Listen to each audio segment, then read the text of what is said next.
Yes, now in above question, in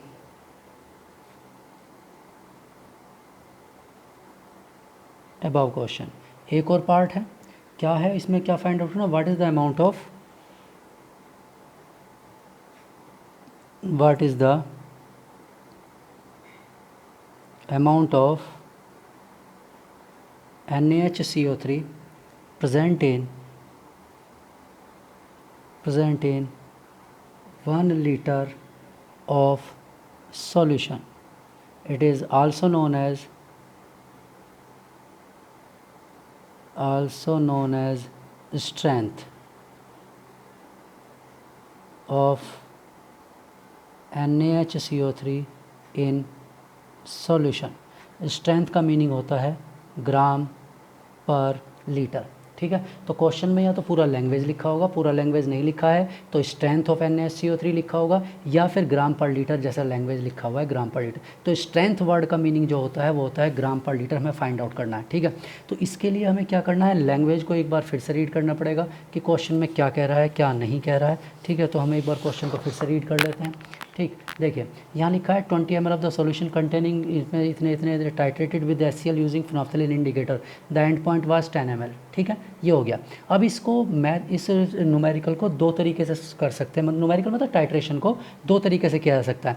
जैसे हमने ये टाइट्रेशन कर लिया यहाँ तक, फर्स्ट एंड पॉइंट तक कर लिया, उसके बाद क्या किया, जैसे मैंने पहले आपको बताया था प्रीवियसली क्या बताया था आपको कि मिथाइल ऑरेंज को हम कब ऐड करते हैं, वो सबसे कॉमन था, जब पहला एंड पॉइंट ख़त्म हो जाता है तो उसी में ही हम क्या करते हैं, मिथाइल ऑरेंज को ऐड करते थे, नया सॉल्यूशन नहीं लेते हैं, उसी सॉल्यूशन में ही, क्योंकि बचा हुआ अमाउंट होता है NaCO3 का, उसको उसी सॉल्यूशन में टाइट्रेट कर लेते हैं। ये तो एक तरीका होता है। कभी कभी क्या करते हैं, कुछ टाइट्रेशंस में क्या करते हैं, पहला एंड पॉइंट सॉल्व कर लेते हैं, अब उस सॉल्यूशन को थ्रो आउट फेंक देते हैं। ठीक है, थ्रो कर देते हैं, फेंक दिया, कोई यूज़ ही नहीं है उसका, अब मतलब यूज़ नहीं किया। अब उन्होंने क्या किया, 20 ml of the same solution, यानी दोबारा से 20 ml यूज़ किया, यानी अगली इस बार फिर कॉनिकल फ्लास्क में नया 20 ml सॉल्यूशन लिया, और इस बार फिनोल्फथलीन इंडिकेटर यूज़ नहीं किया, इस बार सीधा उन्होंने क्या किया, टाइट्रेट किया उसे HCl के साथ, and point 25 ml with methyl orange indicator, यानी कि उन्होंने फिनोल्फथलीन एंड पॉइंट का यूज़ ही नहीं किया, सीधा ही सेकेंड एंड पॉइंट। ठीक है, यानी फर्स्ट एंड पॉइंट पर रिएक्शन स्टॉप नहीं होगा, इन्होंने क्या किया, दोनों एंड पॉइंट को अलग अलग टाइट्रेशन में सॉल्व, यानी हमारे पास इस टाइट्रेशन को करने के दो मेथड होते हैं, एक कंटिन्यूस और एक डिसकंटिन्यूस। कंटिन्यूस में क्या होता है, एक ही बीकर में एक बार सॉल्यूशन लेंगे, उसी में पहला एंड पॉइंट आएगा, उसी में ही फिर मिथाइल ऑरेंज इंडिकेटर ऐड करके दूसरा एंड पॉइंट आएगा, यानी one time solution taken one time.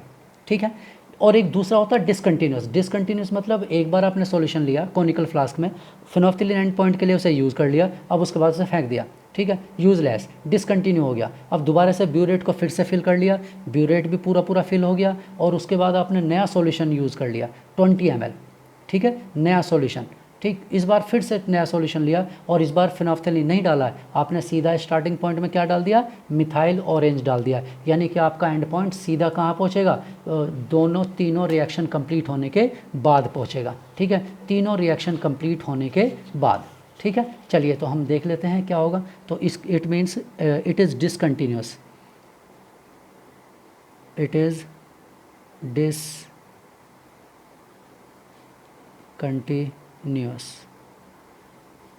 ठीक है, ये डिसकंटिन्यूस है।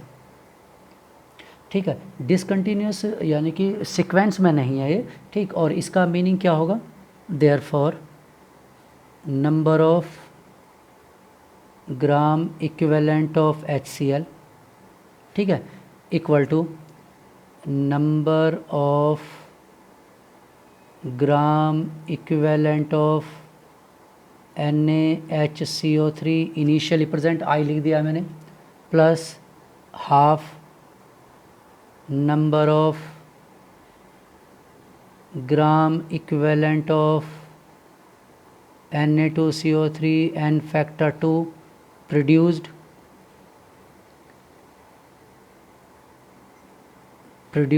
in second reaction, plus half number of gram equivalent of Na2CO3 used in first equation. ठीक है, यानी कि फर्स्ट इक्वेशन में जो हमारे Na2CO3 हैं, ठीक, ये मतलब इक्वेशन इस तरह से होगी कि हमारे पास तीन एक तो फर्स्ट इक्वेशन का Na2CO3 होगा, ठीक, और दूसरा कौन सा होगा, जो क्या होगा, NaHCO3 को डिस्प्लेस करके आएगा, ठीक, प्रोड्यूस नहीं लिखेंगे, प्लेस्ड ऐसा नहीं लिखेंगे, ये हाफ Na2CO3 ये तो यूज्ड इन फर्स्ट इक्वेशन है, और half number of gram equivalent of Na2CO3 ये कहाँ से आएगा, in place of produced NaHCO3 in equation 1।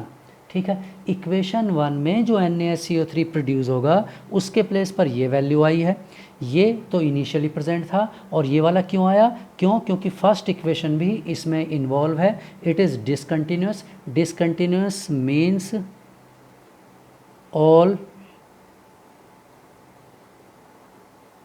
Equations और reactions are in one end point,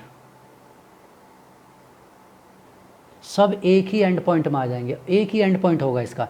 क्यों एंड पॉइंट होगा एक ही, क्योंकि उसने मिथाइल ऑरेंज तो यूज ही नहीं किया है, यानी कि उसने क्या किया, इस डबल टाइट्रेशन को सिंपल टाइट्रेशन बना दिया, सिंगल टाइट्रेशन बना दिया। एक बार फेनोल्फथलीन के साथ किया, एक टाइट्रेशन खत्म, उसके बाद दोबारा से स्टार्ट किया, इस बार मिथाइल ऑरेंज के साथ किया, यानी कि उसने डबल टाइट्रेशन को सिंगल, यानी कि आप इस डबल टाइट्रेशन को सिंगल टाइट्रेशन भी बना सकते हैं, और सिंगल टाइट्रेशन को एक साथ ऐड करके क्या बना सकते हैं, डबल टाइट्रेशन बना सकते हैं, यानी सेपरेटली भी कर सकते हैं और इसे कंटिन्यूस भी कर सकते हैं। ठीक है, चलिए तो अब हम इसकी वैल्यू लिख देते हैं। नंबर ऑफ ग्राम इक्विवेलेंट क्या होगा, ये तो molarity into n factor into volume की टर्म्स में होगा, ठीक, और ये भी ऐसे ही होगा मोलैरिटी उसकी टर्म्स में, क्योंकि मोलैरिटी पर लीटर आ जाएगी ना, तो मोलैरिटी में number of moles of NaCO3 होगा, नंबर ऑफ मोल्स होगा तो उससे क्या आ जाएगा, वेट भी आ सकता है, कोई दिक्कत नहीं है। तो molarity into number of moles into volume, ये किसके लिए है, ये है NaHCO3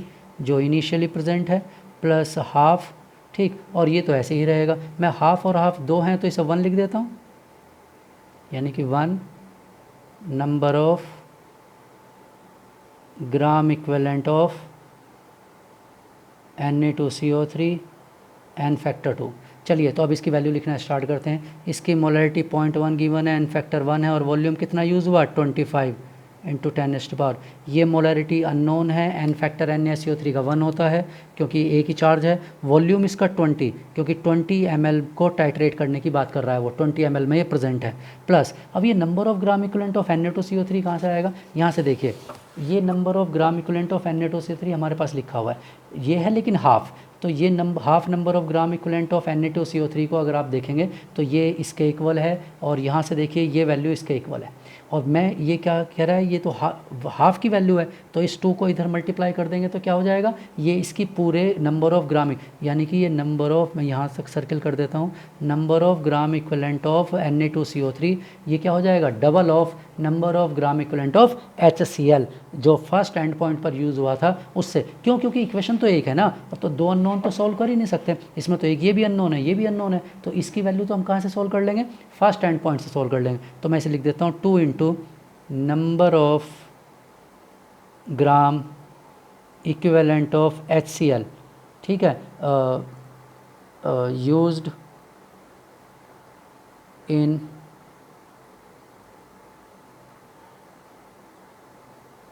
फेनोल्फथलीन एंड पॉइंट, जो फेनोल्फथलीन एंड पॉइंट में यूज़ हुआ था उसके इक्वल है, ठीक। तो अब वैल्यूज़ पुट कर लेंगे और न्यूमेरिकल सॉल्व कर लेते हैं।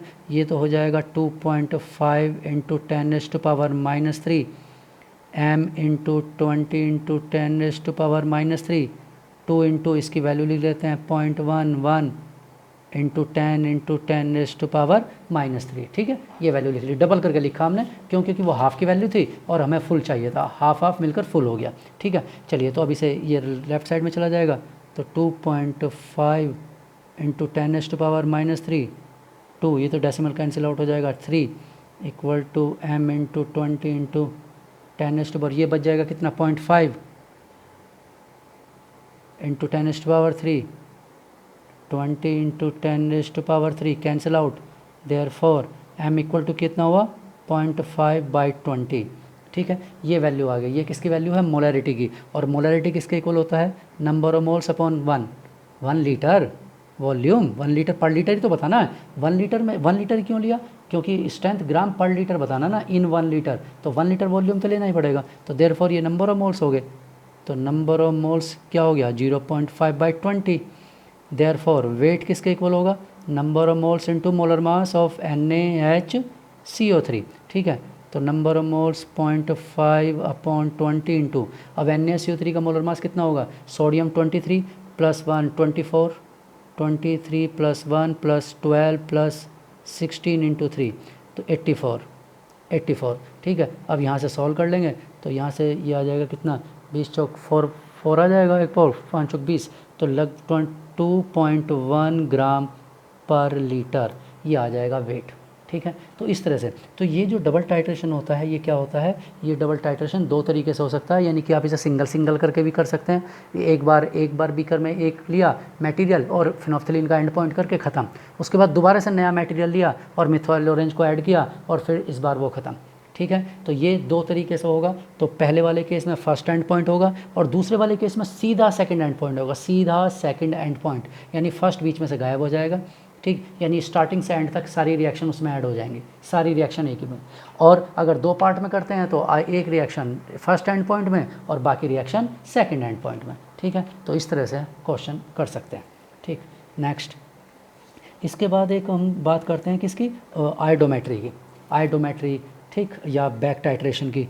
ठीक, ये क्वेश्चन है आयोडोमेट्री या बैक टाइट्रेशन से, लिखा हुआ है when 159.5 gram of CuSO4 in a solution is reacted with Ki, potassium iodide के साथ reacted with Ki, then the liberated iodine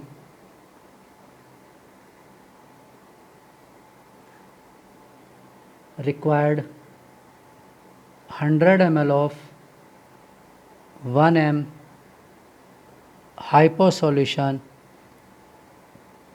for complete reaction लिखा होगा या डीकलराइजेशन लिखा होगा या कंप्लीट और रिडक्शन लिखा होगा, ऐसा कुछ भी लैंग्वेज लिखा होगा। Then what is the percentage purity of sample used in making the solution.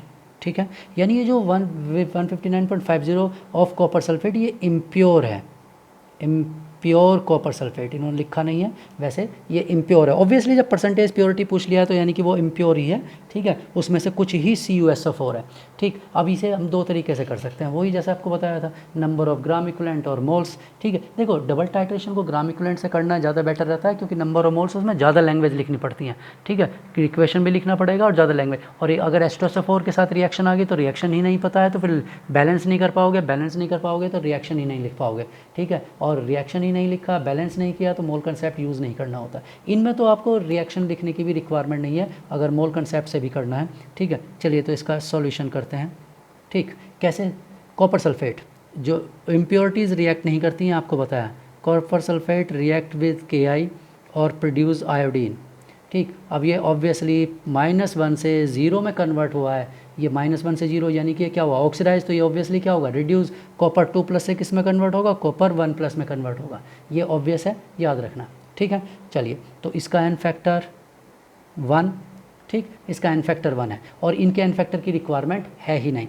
ठीक, चलिए, अब आगे कहता है वो आयोडीन हाइपो के साथ रिएक्ट करेगा, तो मैं direct number of gram equivalent के बेस पर इसे लिख देता हूँ। ठीक, उसके बाद मोल कंसेप्ट से अगर आप कहेंगे तो मोल कंसेप्ट से भी सॉल्व कर देंगे। ठीक, अदरवाइज़ तो आंसर आना चाहिए। नंबर ऑफ ग्राम इक्विवेलेंट सीधा लिखते हैं हम, number of gram equivalent of oxidising agent यानी CuSO4 equal to number of gram equivalent of hypo solution.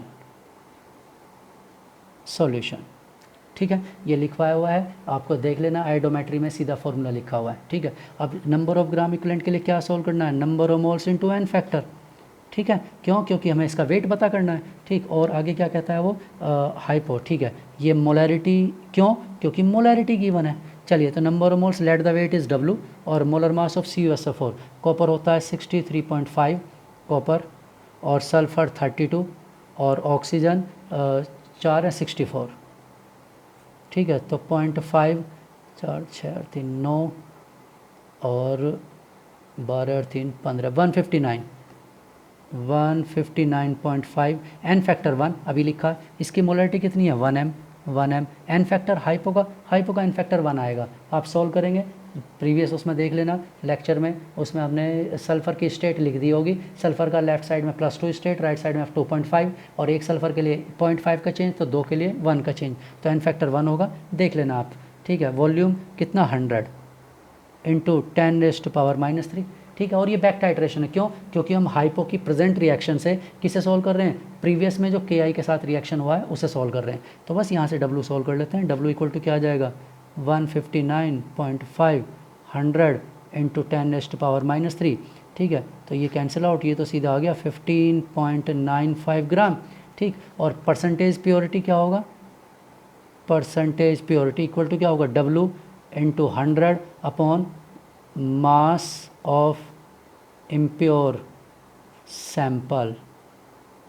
ठीक है, चलिए, तो W कितना आया, 15.95 इंटू 100 अपॉन इम्प्योर सैंपल कितना था, 159.5 इतना था इम्प्योर सैंपल। तो ठीक है, इसे सॉल्व कर लेते हैं, तो कितना आ जाएगा, ये आ जाएगा 10 और 10 ये। ठीक है, ये कैंसिल आउट, 10 आ गया, ये इससे कैंसिल आउट 10%। ठीक है, तो 10% प्योरिटी है। ठीक है, इसके ऑप्शंस ऐसे गिवन थे 10%, 20%, 5%, 30%, तो 10% हमारा आंसर आ गया। ठीक है, क्लियर। अगर आप इसे मोल से सॉल्व करेंगे तो मोल से भी आंसर आ जाएगा इसका। ठीक है, अगर आप इसे मोल से सॉल्व करना चाहते हैं तो मोल्स के लिए क्या करना पड़ेगा, वही हमें लिखना होगा, ग्राम नंबर ऑफ मोल्स लिखना होगा। ठीक है, तो इक्वेशन एक तो मैंने पहले लिखी हुई है, दूसरी इक्वेशन में लिख देता हूँ, I2 plus Na2S2O3 gives NaI plus Na2S4O6। ठीक, इसका एन फैक्टर 2, इसका एन फैक्टर 1। ठीक है, क्योंकि 0 से -1 होगा तो इसका एन फैक्टर 2 होगा, इसका एन फैक्टर 1 होगा। और प्रीवियस में कॉपर सल्फेट का, ठीक, एन फैक्टर क्या होगा, चलो लिख लेते हैं,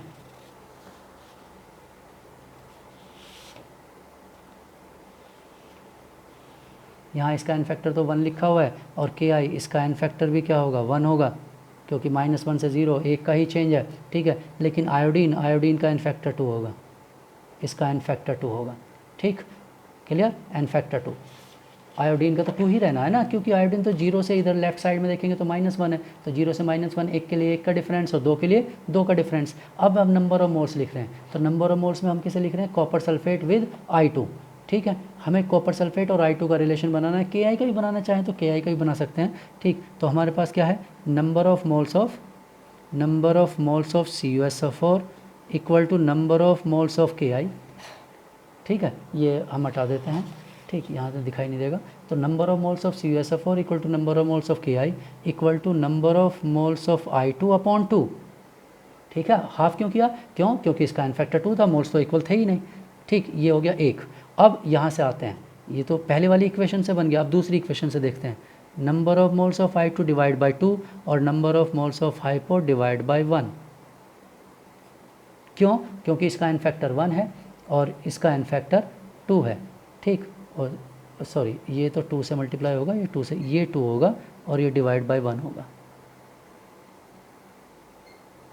ठीक। और ऐसे ही ये डिवाइड बाई 1 होगा, सॉरी, और ये वाले दोनों डिवाइड बाई 2 डिवाइड बाई 2 होंगे, इस तरह से होगा, ठीक है।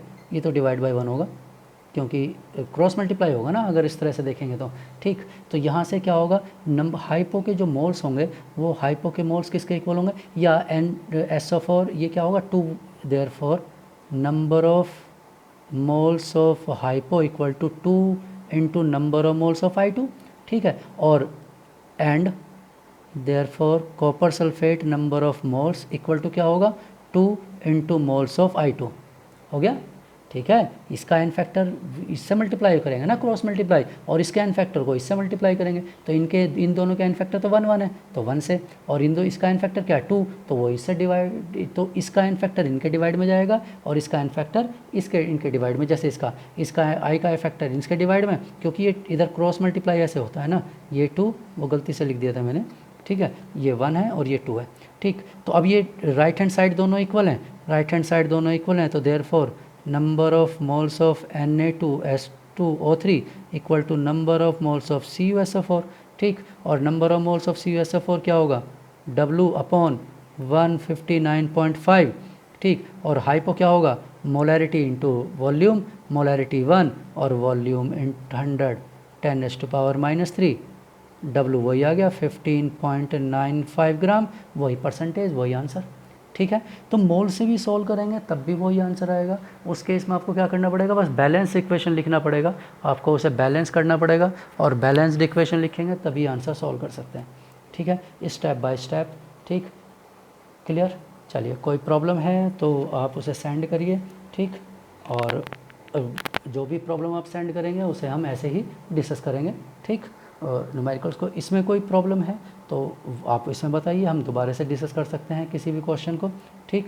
और इसे आप उस तरह से लिख सकते हैं कि अगर हम इस रिएक्शन को बैलेंस करेंगे, अगर आप ऐसे लिखना चाहें तो आप इसे ऐसे भी कर सकते हैं कि मैं अगर इसे बैलेंस करूँगा तो यहाँ 2 आयोडीन है तो मैं यहाँ 2 लिखूँगा, ठीक है, 2 आ जाएगा यहाँ पर, और यहाँ पर 2 है तो यानी कि इसका 1 मोल, इसका तो 1 मोल है लेकिन इसका 2 मोल है, यानी Ki डिवाइड बाई 2 होगा, ठीक है। तो Ki डिवाइड बाई 2 होगा और फिर आयोडीन 1 होगा, तो Ki को I2 में कन्वर्ट करने के लिए यहाँ पर हमें ये देखिए Ki डिवाइड बाई 2, तो Ki डिवाइड बाई 2 और आयोडीन को इसके यानी कि number of moles of copper sulphate equal to number of moles of I2, ये दोनों के मोल्स क्या होंगे इक्वल आ जाएंगे, क्योंकि जितने मोल्स कॉपर सल्फेट है उतना ही मोल्स आयोडीन है, और ऐसे यहाँ पर भी जितने मोल्स इसके यूज़ होंगे आयोडीन के यूज़ होंगे उतने ही मोल्स Na2S2O3 के यूज़ होंगे, ठीक है, दोनों के मोल्स इक्वल होंगे। तो उसी तरह से आप इसे स्टेप बाय स्टेप सॉल्व कर सकते हैं, बैलेंस करके भी कर सकते हैं, ठीक है। वो थोड़ा सा बस वही होता है कि लेंथी होता है, जैसा आपको बताया है कि आप अगर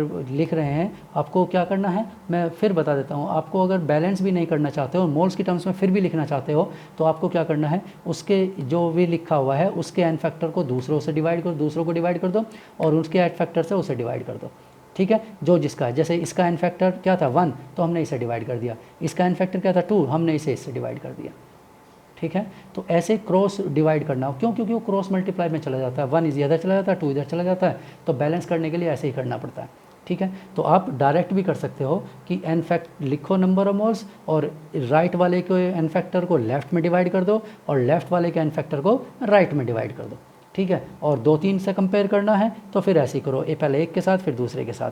वैसे हमें इसकी रिक्वायरमेंट थी नहीं बीच में, अगर इसे हटाना चाहें तो यहाँ से हटा सकते हैं, ठीक है, कोई ज़रूरत नहीं है, ठीक। आप इसे डायरेक्ट भी लिख सकते हैं, क्लियर। चलिए, ये और क्वेश्चन सेंड करिए, प्रॉब्लम सॉल्व करिए, और अगर कम है क्वेश्चंस तो बताइए, मैं और आपको असाइनमेंट सेंड कर दूँगा। Okay, good day.